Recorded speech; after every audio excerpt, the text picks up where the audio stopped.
नमस्कार, आप देख रहे हैं संस्कृति टीवी। अक्सर बोला जाता है कि मनुष्य जैसे कर्म करता है उसका कर्म फल भी उसे जरूर ही भोगना पड़ता है। गरुड़ पुराण में भी जीवन मृत्यु के अतिरिक्त मरने के पश्चात मनुष्य के कर्म के मुताबिक उसकी जीवात्मा को स्वर्ग और नरक भोगने की बात कही गई है। सामान्य रूप से हिंदू धर्म में किसी मनुष्य की मृत्यु के पश्चात गरुड़ पुराण का पाठ कराने का चलन है। कहा जाता है कि ऐसा करने से मरने वाले की आत्मा को सद्गति प्राप्त होती है। मगर ऐसा नहीं है कि गरुड़ पुराण को केवल किसी की मृत्यु के पश्चात ही पढ़ा जाए या सुना जाए। इसे कभी भी पढ़ा जा सकता है, क्योंकि ये केवल जीवन मृत्यु और लोक परलोक की ही बातें नहीं बताता, बल्कि मनुष्य को धर्म के मार्ग पर चलने की प्रेरणा भी देता है।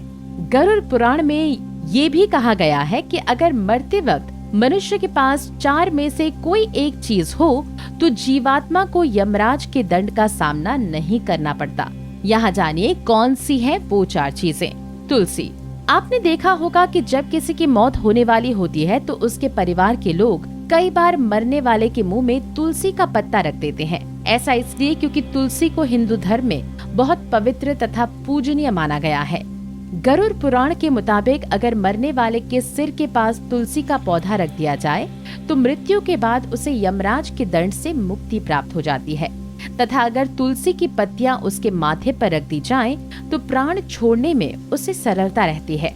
गंगा जल। शास्त्रों में गंगा जल को भी मोक्ष दिलाने वाला बताया गया है। अगर प्राण निकलने से पूर्व किसी के मुंह में गंगा जल तथा तुलसी डाल दिया जाए तो मरने वाले की आत्मा को यमलोक में जाकर दंड नहीं मिलता।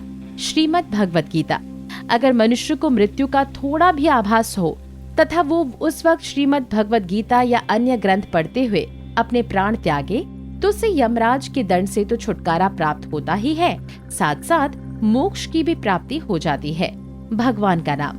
सबसे अंतिम चीज है मनुष्य के विचार। अगर मरते वक्त मनुष्य मन को वैरागी बना ले तथा सभी को लेकर सामान्य स्थिति में आ जाए, प्राण निकलने से पहले मन में केवल प्रभु के नाम का ही स्मरण रहे, तो ऐसे मनुष्य को यमराज के दंड का सामना नहीं करना पड़ता तथा प्रभु के चरणों में स्थान प्राप्त होता है।